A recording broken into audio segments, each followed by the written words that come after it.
Donald Trump has turned the entire federal government into his grievance factory, basically. The White House itself, on their official taxpayer-funded website, whitehouse.gov, has a list of media offenders. And of course, everybody on the list is not out there telling lies. They're just saying things the administration doesn't like, i.e. the truth. So they've created this list. They've got journalists, they've got outlets, and they've even got leftist personalities from podcasts and YouTube. And that brings us to a question from user Mobile, who says, what do you think of the Trump admins adding Brian Tyler Cohen to its enemies list, which they call media bias, on the White House website? They also have David Pakman too. Let's not forget him. But yeah, they do have Brian Tyler Cohen and David Pakman on their enemies list.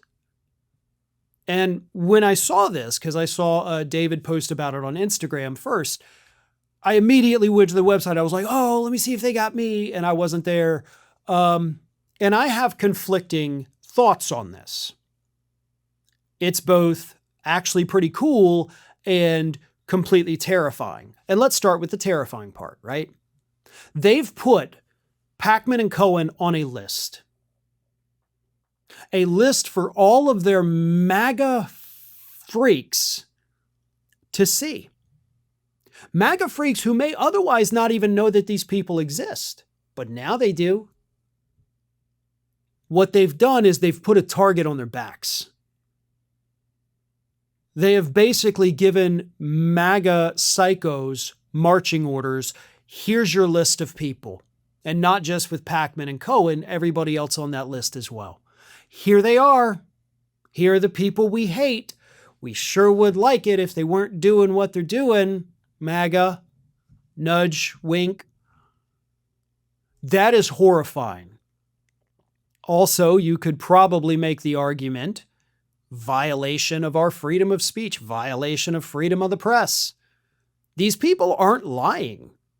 They're just saying the truth, and the administration hates that. So, in response, they put the big targets on their back. So, it is mostly, like 99% of it, is absolutely terrifying given the implications that it has for these individuals. Now, the other 1% is, it's actually kind of cool. Not because, haha, look, I'm on this list, that's so funny. No. It's cool because now they know they're under their skin. Like David Pakman and Brian Tyler Cohen know that this administration is paying attention to what they say. And they are so triggered by it that they created their own little section on the whitehouse.gov website.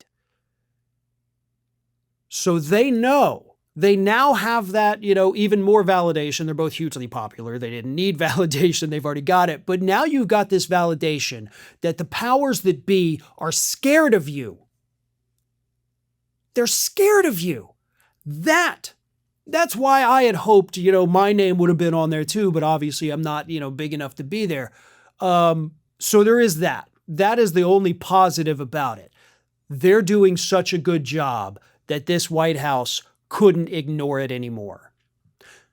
The other 99% is absolutely terrifying. And I wouldn't wish that on anybody.